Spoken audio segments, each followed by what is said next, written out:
स्वागत है आप सभी का एक बार फिर से हमारे YouTube channel Kartik mathematics classes पे। मैं अपने वादे के मुताबिक एक बार पुनः हाजिर हूँ एक्सरसाइज 5.8 के आगे के क्वेश्चंस को लेकर के। उम्मीद है आपने फार्मूले को याद किया होगा, माध्यमान प्रमेय का और रोले के प्रमेय का, क्योंकि आपको हम बता भी रहे थे, इसीलिए उस दिन हमने वीडियो को एक ही क्वेश्चन बताने के बाद से रोका कि आप लोग पढ़ें, उसको अच्छे से पढ़ेंगे तभी आपको समझ में आएगा, क्योंकि पढ़ेगा इंडिया तभी तो बढ़ेगा इंडिया। अब हम चलते हैं क्वेश्चन नंबर 2 पे। और बच्चों, जो लोग चैनल पे नए होंगे वो चैनल को सब्सक्राइब करिएगा और अपने दोस्तों के साथ भी शेयर कीजिएगा। क्वेश्चन नंबर 2 में आपका लिखा हुआ है कि जांच कीजिए कि क्या रोले का प्रमेय निम्नलिखित फलनों में किन किन पर लागू होता है। बस लागू होने का मतलब कि यदि वो लागू होता है तो हम लोग बताएंगे कि लागू होता है, और लागू नहीं होता है तो लागू नहीं होगा। जैसे कि आपका दूसरे का पहला क्वेश्चन है, f(x) बराबर x के लिए x बिलोंग्स टू 5 का मान 9। तो हल जब इसका करेंगे तो यहाँ पर बच्चों x बिलोंग्स टू 5 का मान 9 का मतलब हुआ कि जो x का मान है ये क्या है, 6 है, 7 है, 8 है। तो आप लिखेंगे चूंकि f(x) बराबर x बराबर 6, 7, 8 पर ना तो संतत है और ना ही अवकलनीय है। तो क्वेश्चन आपका क्या कह रहा है कि रोले के प्रमेय किन किन पर लागू होता है और किन किन पर नहीं। तो अब आप बताइए, आपको खुद बताया गया है कि संतत हो, अवकलनीय हो या फिर बराबर एफ भी हो तभी तो रोले का प्रमेय लागू होगा। तो यहाँ पर ना तो संतत है ना ही अवकलनीय है, इस अतः रोले का प्रमेय लागू नहीं होता। रोले का प्रमेय लागू नहीं होता है।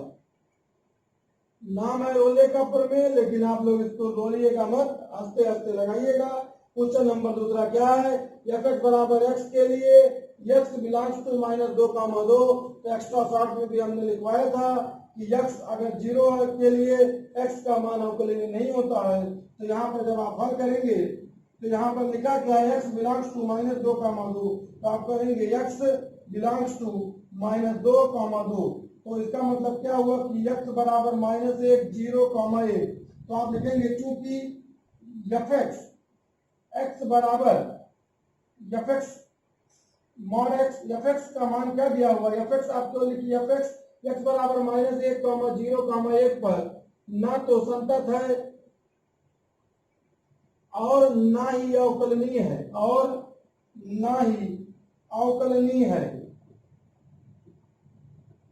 अवकलनीय है।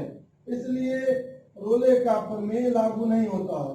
रोले का प्रमेय लागू नहीं होता है क्योंकि संतत कब होगा, आपको बताया गया था बहुपद फलन होना चाहिए। यहाँ पर केवल एक ही पद है, जब ये बहुपद ही नहीं है तो संतत कहाँ होगा, और संतत नहीं है तो वैसे भी रोले का प्रमेय लागू नहीं होगा। लेकिन हमने दूसरा पद भी लगाया और अवकलनीय भी नहीं है, तो यहाँ पर क्या होगा, रोले का प्रमेय लागू नहीं होता है। क्वेश्चन नंबर 3, f(x) बराबर x² - 1 के लिए x बिलोंग्स टू 1, 2। तो आप लिखेंगे चूंकि f(x) बराबर x² - 1 एक बहुपदीय फलन है, इसलिए f(x) अंतराल x बिलोंग्स टू 1, 2 में क्या है, संतत है। इसके बाद से नंबर 2 आपका क्या होता है, f(x) बराबर लिखा है x² - 1। आप f(x) निकालिए तो x² का अवकलन 2x, 1 का अवकलन 0, तो मान कितना आ गया, 2x। तो आप लिखेंगे f(x) अवकलनीय भी है, माने ये रोले के 2 नियमों को, रोले के 2 प्रमेयों को सत्यापित करता है, अवकलनीय भी है।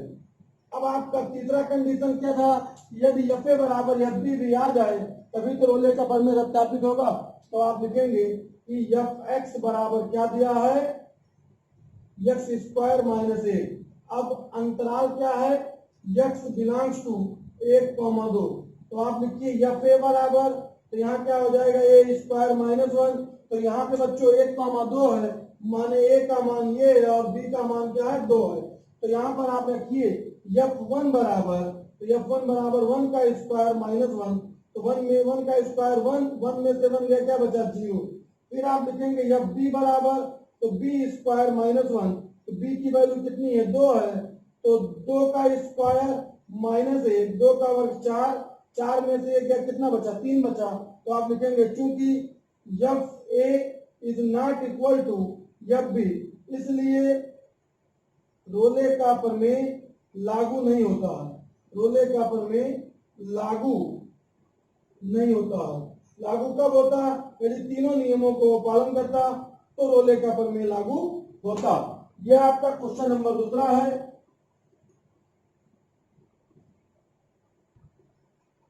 क्वेश्चन नंबर तीसरे में लिखा हुआ है कि यदि f माइनस 5,5 r एक संतत फलन है और यदि f डैश x किसी भी बिंदु पर शून्य नहीं होता है तो सिद्ध कीजिए कि f minus 5 is not equal to f5। माने आपको सिद्ध करना है कि f minus 5 is not equal to f5। तो आप लिखेंगे कि प्रश्नानुसार, तो प्रश्न क्या कह रहा है आपका, प्रश्न को एक बार हम पुनः पढ़ते हैं। प्रश्न बहुत बड़ा है इसलिए लिखा नहीं, समय को बर्बादी होता। तो यहाँ पर प्रश्न में लिखा हुआ है कि f माइनस 5,5 r एक संतत फलन है और अवकलनीय भी यदि f डैश x किसी भी बिंदु पर शून्य नहीं होता। f डैश x अगर दिया गया है इसका मतलब वो अवकलनीय है ना, तो इसीलिए उसको बताया गया अवकलनीय हो और संतत हो। तो यहाँ पर आप लिखेंगे प्रश्नानुसार f संतत है तथा अवकलनीय भी है, अवकलनीय भी है। उसके बाद आगे लिखा हुआ है अवकलनीय भी है और आगे लिखा है कि f डैश x किसी भी बिंदु पर शून्य नहीं होता है, इसलिए आपका हो गया f dash x is not equal to क्या 0। माने किसी भी बिंदु पर शून्य नहीं होता है, ये प्रश्न में लिखा हुआ है। तो आपका ये माइनस 5,5 में, तो आप लिखेंगे कि चूंकि अंतराल माइनस 5,5 में प्रश्न क्या लिखा है कि माइनस 5,5 एक संतत फलन है, तो आप लिखेंगे कि अंतराल माइनस 5,5 में रोले के प्रमेय के लिए, रोले के प्रमेय के लिए आवश्यक है। तो आपको हमने बताया था हिंदी में भी और इंग्लिश में भी स्टेटमेंट आपके रोले के प्रमेय के 4 था कि नंबर 1 जो भी फलन दिया गया है वो a, b में, a, b में माने अंतराल a, b में संतत हो। तो यहाँ पर जो फलन दिया a, b में f(x) क्या है आपका संतत है। फिर आप नंबर दूसरा लिखेंगे कि a, b में f(x) अवकलनीय भी है, अवकलनीय भी है क्योंकि प्रश्न में कह रहा है।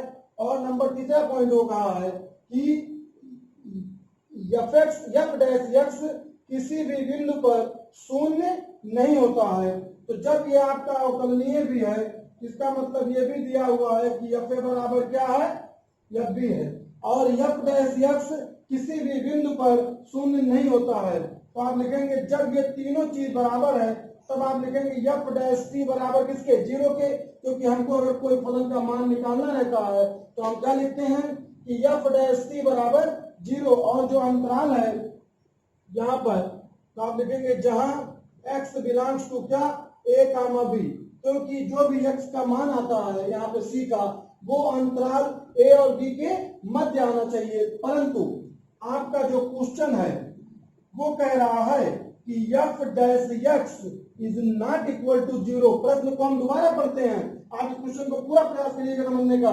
क्वेश्चन में लिखा हुआ है कि यदि f डैश x किसी भी बिंदु पर शून्य नहीं होता है, इसका मतलब f dash x is not equal to 0। तो यहाँ पर जब c लिखे थे इसका मतलब f डैश c भी इज नॉट इक्वल टू क्या हुआ 0 ही तो हुआ। f dash c is not equal to 0, तो आपका अंतराल दिया क्या है, आपको सिद्ध क्या करना है कि f minus 5 is not equal to F5, तो F dash C is not equal to 0, इसका मतलब FA is not equal to किसके, FB के। FA का मान यहाँ पे जो A कामा B है वहां पे आपको प्रूव करना है -5 इज नॉट इक्वल टू किसके, F5 के। यही तो आपको प्रूव करना था। प्रश्न को एक बार दोबारा पढ़ते हुए दोबारा आपको समझाते हैं। थोड़ा सा टफ तो है क्वेश्चन, क्योंकि क्वेश्चन में आपको लिखना लगाना कम और समझना ज्यादा है। प्रश्न कह रहा था कि यदि F -5, माने आपका प्रश्न था F -5, बिलोंग्स टू R, और इसके बाद से कह रहा था कि फलन संतत है, अवकलनीय है, परंतु F डैश X किसी भी बिंदु पर शून्य नहीं होता है। यहाँ पर F -5, प्रश्नानुसार F संतत है तथा अवकलनीय भी है, इसलिए F dash X is not equal to 0। चूंकि अंतराल -5, में रोले के प्रमेय के लिए आवश्यक 3 शर्त आपका था। नंबर 1 हमने लिखा A, B में Fx संतत है, नंबर 2 A, B में Fx अवकलनीय भी है, और नंबर तीसरा FA बराबर FB। तब F डैश C बराबर 0 जहाँ X belongs to A, B, परंतु F dash X is not equal to 0। ये कहां से आया, तो ये आपका लिख सकते हैं कि प्रश्नानुसार, प्रश्न में अनुसार कह रहा है कि किसी भी बिंदु पर शून्य नहीं होता है। तो F dash C is not equal to 0, इसका मतलब जब ये 0 के बराबर नहीं है तो F is not equal to FB। F -5 is not equal to F5, ये आपको प्रूव करना था, यही आपको प्रूव करना था। क्वेश्चन नंबर 14 में क्या है, माध्यमान प्रमेय सत्यापित कीजिए। यदि अंतराल A, B में Fx बराबर x² - 4x - 3, जहाँ A बराबर 1 और B बराबर 4, तो आप हल करेंगे तो यहाँ पर आपका जो Fx बराबर दिया हुआ है x² - 4x - 3, तो Fx बराबर x² - 4x - 3, तो आप लिखेंगे चूंकि Fx बराबर x² - 4x - 3 एक बहुपदीय फलन है, बहुपदीय फलन है तथा अवकलनीय भी है, माने इसका आप अवकलन भी कर सकते हैं, अवकलनीय भी है। अब आप लिखेंगे F डैश x बराबर, तो जब अवकलन करेंगे तो x² का अवकलन 2x, 4x का अवकलन 4 और गिनती का अवकलन 0, तो आपका वैल्यू आ गया F डैश x बराबर 2x - 4। अब इसके बाद से आप निकालेंगे F डैश C बराबर, तो जहां जहां x है वहां क्या हो गया C। F डैश C बराबर 2C - 4। अब आपका लिखेंगे कि प्रश्नानुसार जो Fx है वो कितना है, x² - 4x - 3। तो यदि हम FA निकाले तो FA का वैल्यू हो जाएगा A² - 4A - 3, क्योंकि हम प्रारंभ में ये बताए कि सवाल को थोड़ा सा लंबा लैंग्वेज के साथ बताते हुए चल रहे हैं कि आपको पूरा क्वेश्चन समझ में आए। A² - 4A - 3, तो यहाँ पर जो A, B है, प्रश्न में सीधे A का मान दिया 1, तो F1 बराबर, तो जहां जहां A है वहां हो जाएगा 1 का स्क्वायर 4 गुणे 1 - 3। अब यहाँ पे बच्चों 1 का स्क्वायर 1, 4 × 4 - 3, तो समान चिन्हों को जोड़ लेंगे तो 4 और 3 कितना हो गया 7, 1 में से 7 गया, कितना बचा -6। इसके बाद से आप निकालेंगे FB बराबर, तो जहां जहां A है वहां B हो गया, तो B² - 4B - 3। अब यहाँ पे B की वैल्यू कितना है 4 है, तो FB की जगह पे 4 माने 4 का स्क्वायर -4 गुणे 4 - 3, 4 का स्क्वायर 16 -16 - 3, तो यहाँ बच्चों 16 में से 16 गया, क्या बचा 0, तो आपका आ गया 0 - 3 बराबर -3। यदि ये सवाल आपका रोले का प्रमेय होता तो आपका तुरंत लिखते रोले का प्रमेय तो लागू नहीं होता है, क्यों, क्योंकि FA is not equal to FB। लेकिन यहाँ पर आपका क्वेश्चन क्या है, माध्यमान प्रमेय सत्यापित कीजिए, तो आपको माध्यमान प्रमेय का फार्मूला बताए थे, तो आप लिखेंगे माध्यमान प्रमेय से F डैश C बराबर फार्मूला FB माइनस FA और बटे B माइनस A।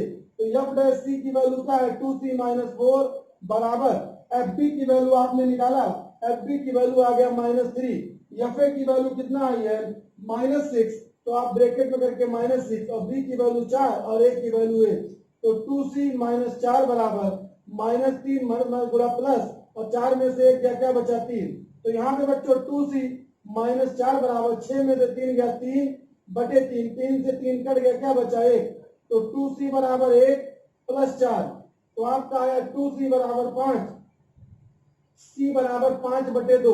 अब 5/2 अगर हम इसको सीधे भाग कर दें तो आप मिश्रित भिन्न में बदलेंगे तो 2 सही 1/2 बराबर आपका क्या हो गया 2.5। जो आपका 2.5 है ये 1 और 4 के मध्य स्थित है, तो आप लिखेंगे कि c का मान अंतराल a, b के मध्य स्थित है, जिससे यह अतः लिख दीजिए, अतः माध्यमान प्रमेय सत्यापित होता है।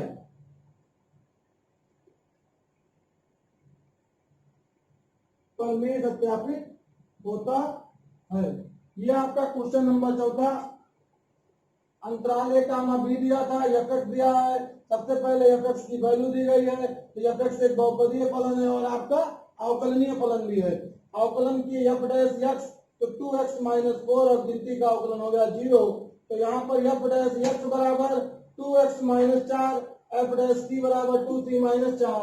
ये प्रश्न के अनुसार ये दिया गया, a की वैल्यू रखे 1, b की वैल्यू रखा गया f4 - 3। माध्यमान प्रमेय का फार्मूला रखे, c का मान आया, c का मान कितना है 2.5, अंतराल के मध्य स्थित है, तो आपका माध्यमान प्रमेय सत्यापित होता है। क्वेश्चन नंबर 5वां।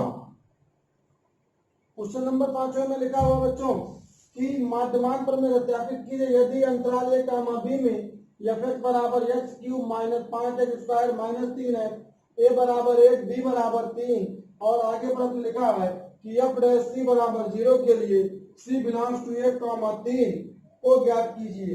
तो आप लिखेंगे कि f(x) चूंकि f(x) बराबर x³ - 5x² - 3x एक बहुपदीय फलन है, अतः यह संतत है तथा अवकलनीय भी है। तो सबसे पहले यहाँ पर हम क्या निकालेंगे, f'(x) बराबर x³ का 3x², 5x² का 10x और 3x का 3।